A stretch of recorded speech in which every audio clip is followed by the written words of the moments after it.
이런 생각이 들어요.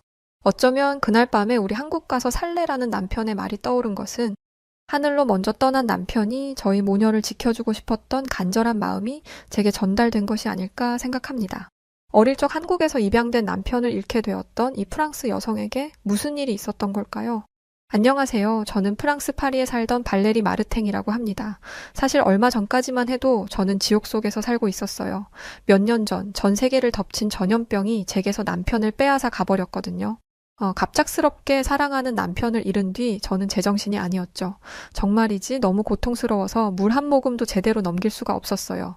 대체 하늘은 왜 제게 이런 고통을 주는 것인지 모든 것이 다 원망스럽고 하루하루가 너무 힘겨웠어요. 어떤 날은 그저 남편을 따라가고 싶기도 했죠. 남편은 정말 다정하고 좋은 사람이었거든요. 제 남편은 어린 아이였을 때 한국에서 프랑스로 입양된 아픔을 가지고 있었지만 그럼에도 불구하고 사랑이 많은 사람이었어요. 언제나 다른 사람을 먼저 배려했고 자기를 희생해서라도 남을 더 챙기는 사람이었죠. 전염병이 프랑스 전역을 덮치며 모두가 몸을 사릴 때에도 의료계 종사자였던 남편은 앞장서서 다른 사람들을 보살폈어요. 프랑스 사람들은 마스크도 마음대로 구할 수 없는 형편이지만 자기는 고맙게도 한국 정부에서 보내주는 질 좋은 마스크도 있고 무엇보다 갓난쟁이 고아였던 자신을 받아준 프랑스의 은혜에 이렇게라도 보답하고 싶다면서 말이죠. 그런데 남편이 너무 천사 같았기 때문일까요? 하늘은 너무 빨리 제 남편을 데리고 가버렸어요. 그날 이후 저는 마치 깜깜한 암흑 속에 갇혀버린 듯 했습니다. 남편은 제게 있어 빛이었으니까요. 하지만 저는 그래도 살아야 했습니다. 제게는 어린 딸이 있었거든요. 웃는 모습이 남편을 꼭 닮은 우리 딸을 위해 저는 다시 한번 힘을 내보기로 했어요.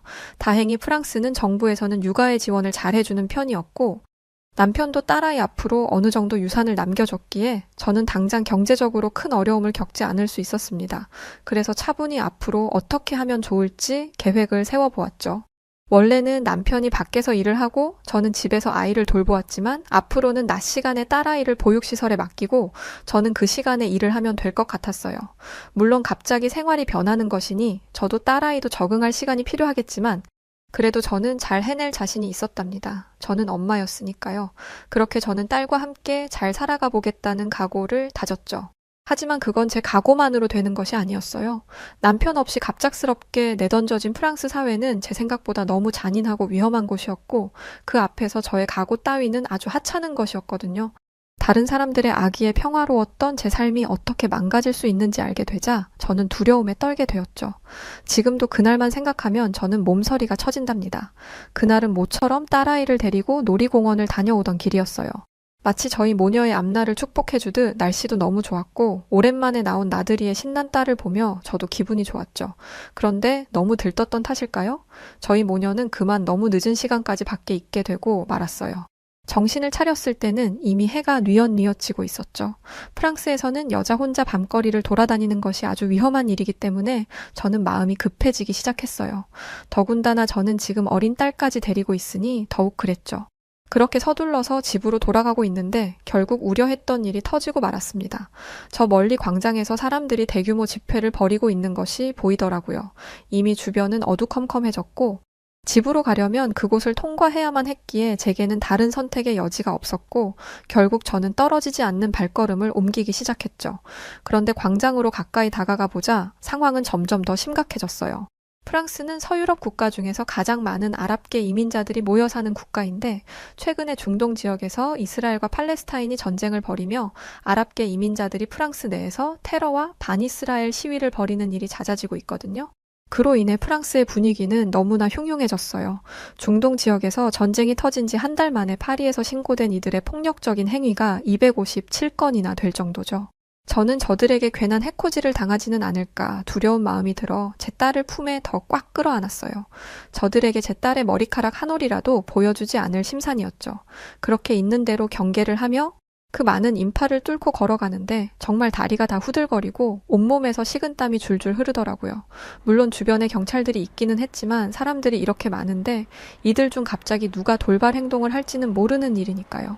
최대한 신속하게 이곳을 벗어나는 것만이 제가 할 수 있는 최선이었죠. 그렇게 두려웠던 시간이 지나고 저는 시위가 벌어지고 있는 그 광장을 무사히 빠져나올 수 있었어요. 그런데 집에 돌아오자마자 다리에 힘이 풀려 주저앉게 되더라고요. 애써 강한 척하고 있었지만 속으로는 엄청 떨고 있었으니까요. 그래도 별탈 없이 귀가할 수 있어서 다행이라고 생각하며 짐을 정리하던 순간 광장에서 소매치기에게 지갑을 도둑 맞은 것 같은데 제발 찾아달라고 말이죠. 그런데 경찰에게서 돌아오는 대답은 너무나 황당한 것이었어요. 광장에 사람이 얼마나 많은데 소매치기를 어떻게 잡습니까? 요즘 지갑 뭐 그렇게 비싸지도 않은데 새로 사시고 그냥 잊어버리세요. 그 말을 끝으로 경찰은 시위 진압과 거리 통제 때문에 바쁘다며 전화를 끊어버리더군요. 저는 한참을 멍하니 그 자리에서 움직이지도 못하고 굳은 채로 있었어요. 경찰의 태도도 너무 어이없었지만 제 지갑을 다시 찾을 수 없다는 사실을 차마 받아들일 수가 없었거든요. 그 지갑 안에는 죽은 남편의 사진이 들어있었어요. 물론 제 휴대폰 안에도 남편의 사진들이 있지만 그 사진은 그거 딱 한 장뿐이라 제게 너무나 소중한 것이었죠. 저는 이미 한 번 잃어버린 남편을 다시 또 잃어버린 것 같은 마음에 정말 미칠 것만 같았습니다. 그러면서 대체 이 나라는 뭔데 국민들이 길거리를 다니며 생명의 위협을 느껴야 하고 소중한 물건을 도둑 맞았는데 도와주지도 못하는 것인지 분노를 넘어 절망까지 느껴졌죠. 저는 항상 프랑스의 국민인 것을 자랑스럽게 여기며 살아왔지만 정말 이 순간만큼은 제 모국의 환멸이 느껴질 정도였어요. 그제서야 저는 요즘 프랑스의 젊은 사람들이 왜 외국인들에게 파리 올림픽에 오지 말라고 하는지, 심지어 시작된 파리 올림픽 자체를 부정하려고 하는지 이해할 수 있었어요. 프랑스는 지금 집안 단속을 할 때지 손님을 맞을 때가 전혀 아니었으니까요. 실제로 최근 실시된 설문조사에서 국민의 92%가 프랑스의 치안이 불안하다고 답했고, 정부가 자신을 보호해줄 것이라 믿는다는 응답은 38%에 그칠 정도로 프랑스 사람들은 국가를 불신하고 있죠. 이를 증명하듯 프랑스 사람들은 요즘 들어 집에 CCTV나 디지털 도어락을 많이 설치하는 추세입니다. 이는 전에 없는 현상으로 그만큼 프랑스의 치안이 불안하다는 것을 나타내는 것이죠. 작년에는 에펠탑 근처에서 한 남성이 흉기로 관광객들을 공격해 독일 국적의 관광객 1명이 사망하고 2명이 중상을 입는 끔찍한 일이 벌어지기도 했어요. 범인은 이슬람 극단주의 무장단체를 신봉하는 사람으로 프랑스 사람들은 도시 한복판에서 이런 테러 행위가 일어난 것에 엄청난 충격을 받았죠. 하지만 상황은 그 이후로도 나아지지 않았고 현재 프랑스는 축제나 콘서트 같은 사람이 많이 모이는 곳에서는 불특정 다수를 상대로 불시에 소지품 검사를 하고 온몸 수색을 하는 일이 일상이 되었어요. 혹시 일반인들 사이에 흉기를 가진 테러리스트가 숨어 있을 가능성에 대비해서 말이죠. 상황이 이렇다 보니 행사장에 입장하는 속도도 현저히 떨어지고 분위기도 험악해지기 일쑤랍니다. 대체 언제쯤 이런 상황이 나아질지 프랑스가 평화로워지는 날이 다시 찾아오기는 할지 아무도 알 수 없었죠. 이런 답답한 제 마음도 모르고 천사 같은 얼굴로 잠든 딸을 보며 저는 복잡한 생각에 빠져들었어요. 지금도 밖에서는 경찰차의 사이렌이 들려오고 있는데 남편도 없이 저 혼자서 우리 딸을 지킬 수 있을지 불안한 마음이 들었죠. 그때 갑자기 전에 남편이 지나가듯 했던 말이 떠올랐어요. 내가 태어났던 한국은 전 세계에서 치안이 제일 높은 나라 중 하나라고 하는데 우리도 나중에 아기 데리고 안전하다는 한국에 가서 살까? 사실 남편도 어릴 때 프랑스로 입양 오면서 한국에서의 삶이 거의 없다시피 했었고 저도 남편이 한국인 피를 가진 사람이었지만 단 한 번도 한국이라는 나라를 경험했던 적은 없었기 때문에 당시에는 서로 그냥 웃고 넘어가는 해프닝 정도로 마무리했었습니다. 하지만 다정하던 남편이 세상을 떠나고 홀로 이 프랑스에서 아이를 키운다는 것의 한계를 느끼자 그때의 일이 떠올랐고 저는 뭐에 홀리기라도 한 듯 서둘러 인터넷으로 한국이 진짜 안전한 나라인지 검색해보았어요. 그러자 세계경제포럼이 발표한 내용이 나오더라고요. 거기에 따르면 한국은 117개국의 나라들 중 16번째로 치안 수준이 매우 높은 나라라고 되어 있었습니다. 이어서 한국은 치안 유지에 AI와 같은 신기술을 도입해 과학 치안을 구축하고 있다는 놀라운 내용도 있었어요.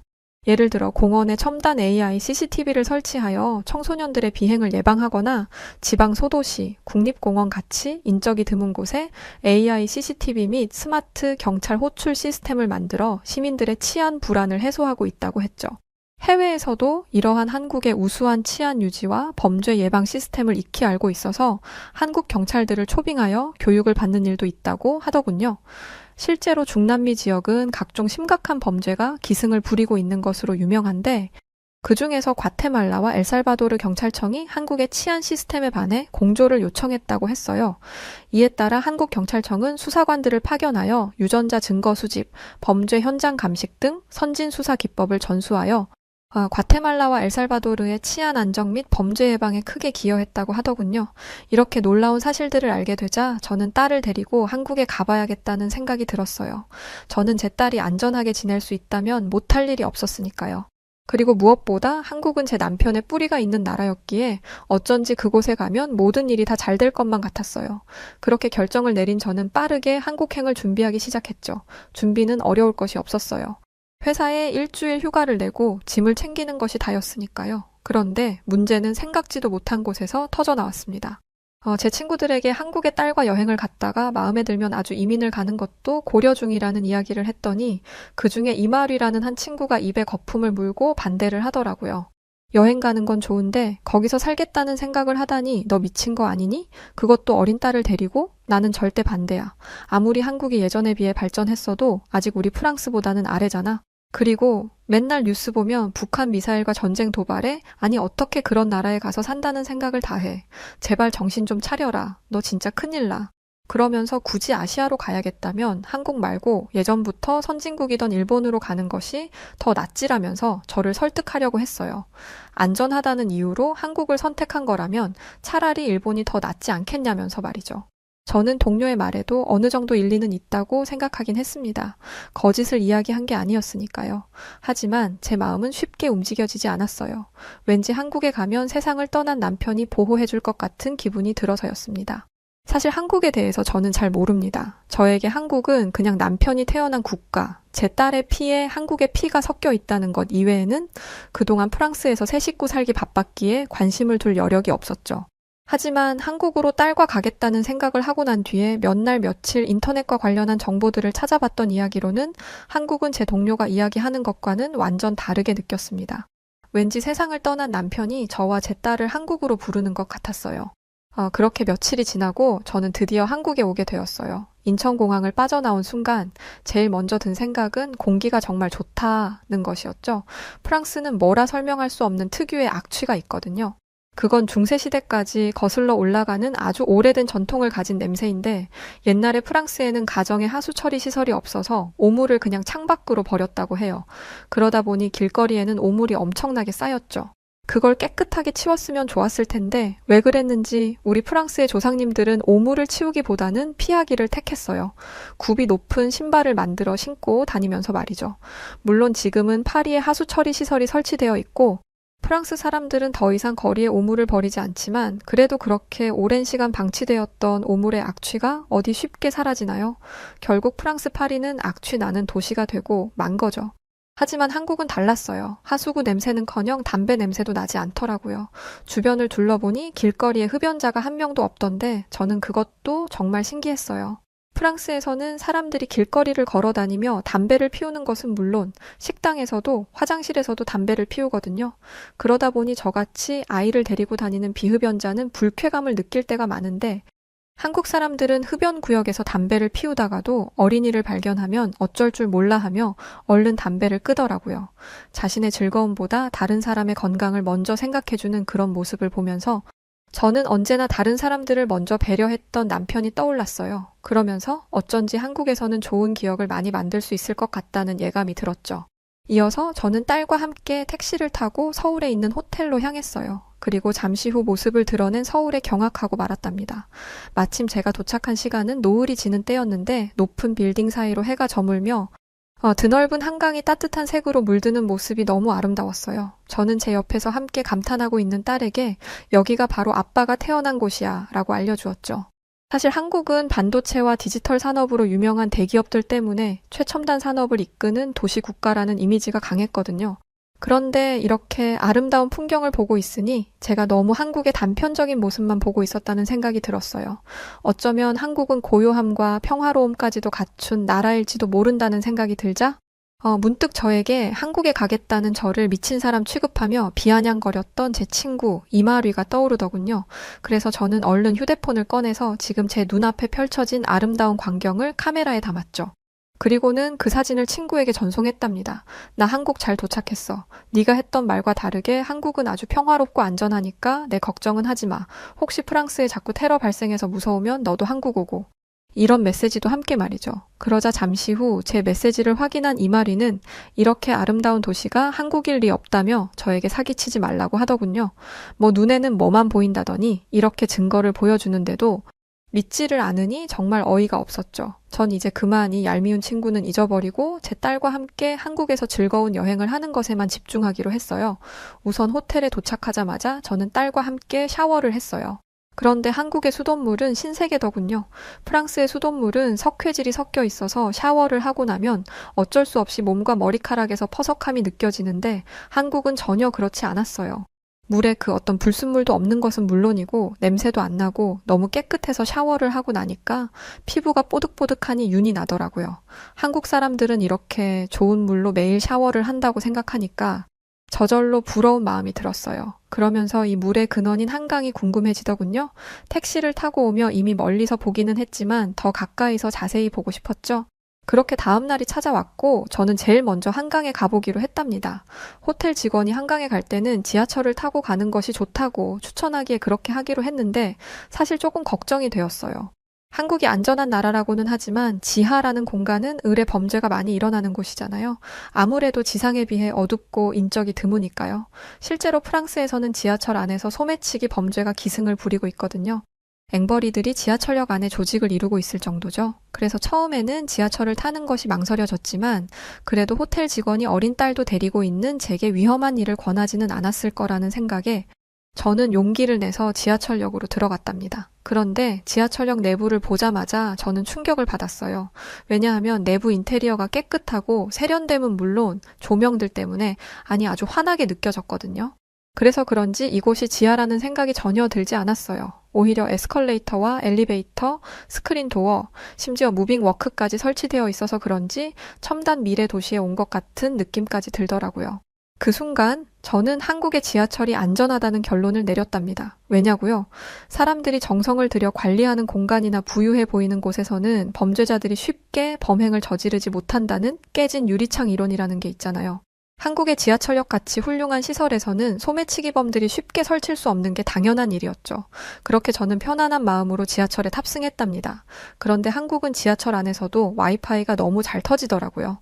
프랑스는 건물 안이나 지하에서는 와이파이가 잘 터지지 않거든요. 최악의 경우에는 전화 연결조차도 안 될 때가 있는데 한국은 언제 어디서든 자유롭게 휴대폰을 사용할 수 있다는 게 너무 좋았어요.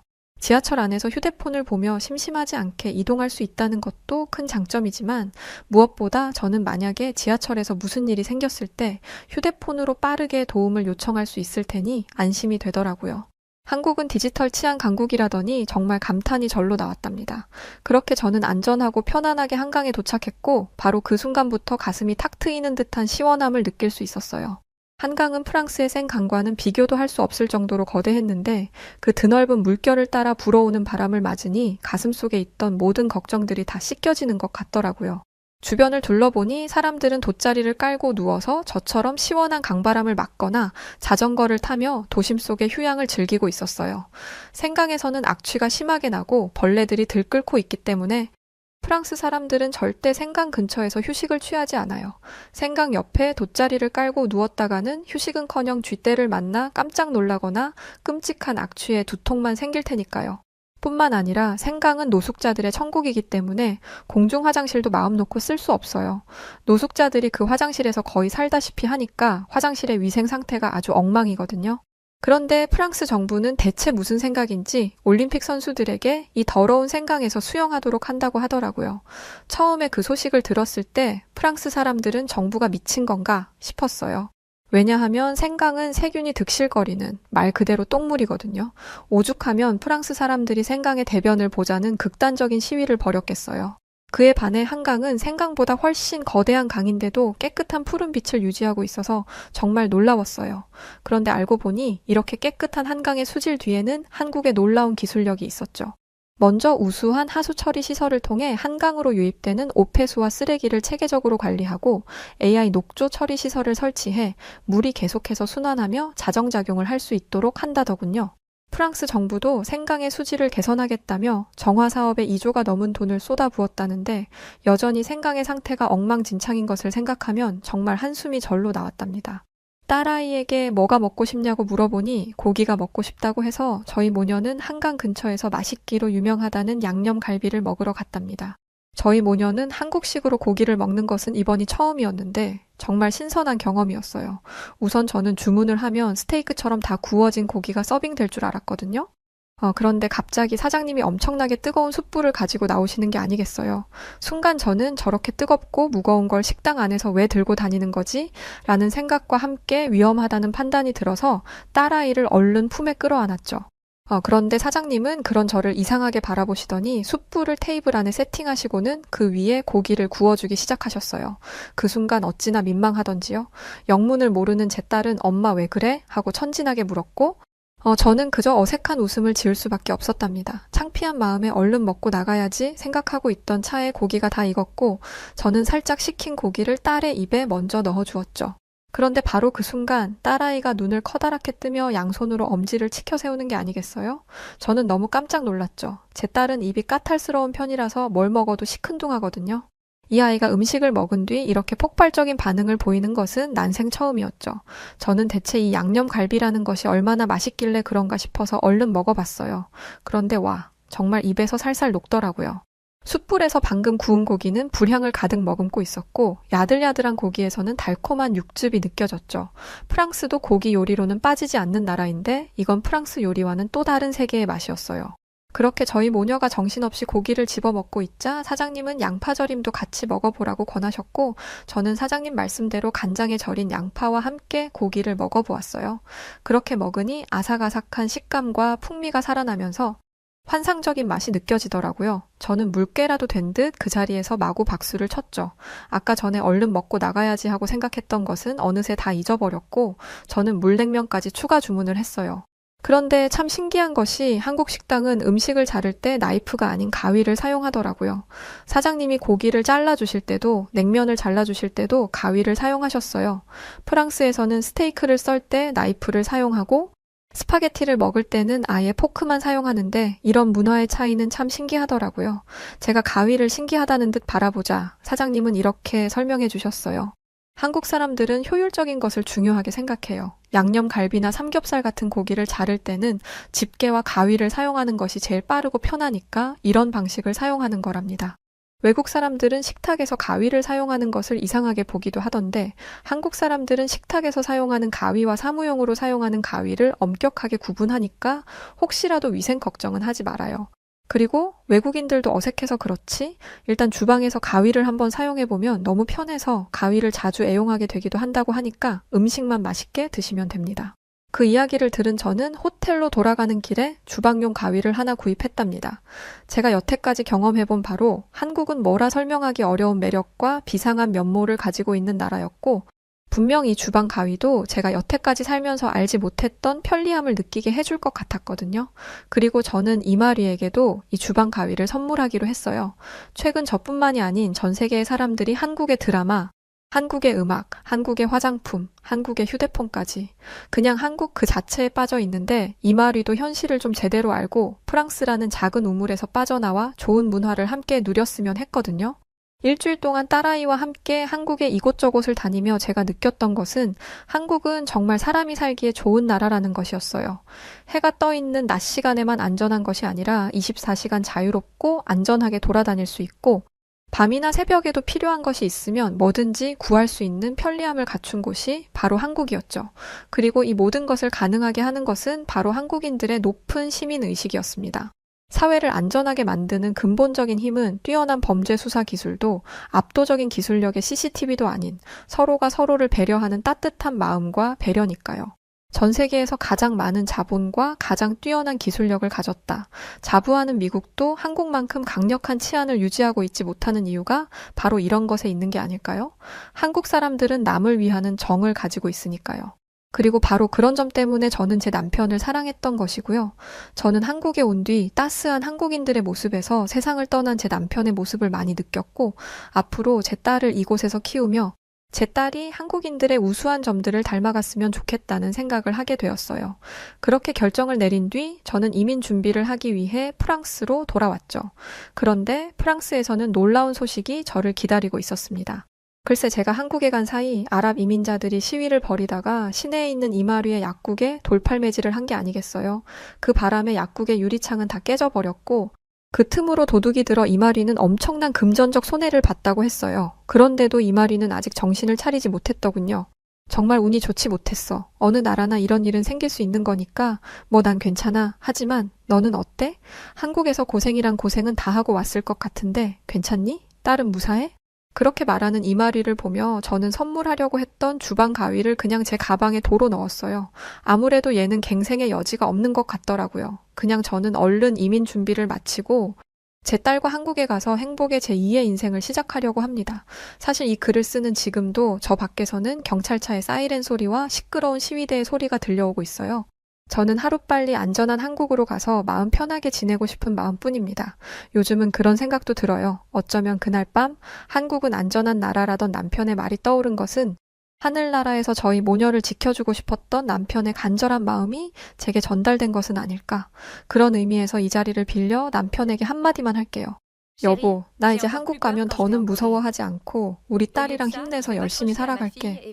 한국에 가니까 당신 닮은 따뜻한 마음을 가진 사람들이 많아서 너무 좋았어. 한국 사람들 곁에서 당신 생각하며 우리 딸 예쁘게 당신 목까지 잘 키울게. 사랑해. 네, 오늘 사연 여기까지입니다. 남편 없이 아이를 여자 혼자 키운다는 게 사실 어느 나라를 가도 힘들 텐데 정말 행복하셨으면 좋겠습니다. 항상 응원하겠습니다. 네, 그럼 오늘 사연 어떻게 들으셨나요? 여우튜브 구독, 좋아요 부탁드리고 지금까지 사연을 읽어드렸던 여우튜브 송은지였습니다. 더 좋은 영상으로 찾아뵐게요. 영상 끝까지 시청해주셔서 고맙습니다. 그리고 우리 구독자 여러분들 모두 감사합니다. 사랑합니다. 당신만의 여우튜브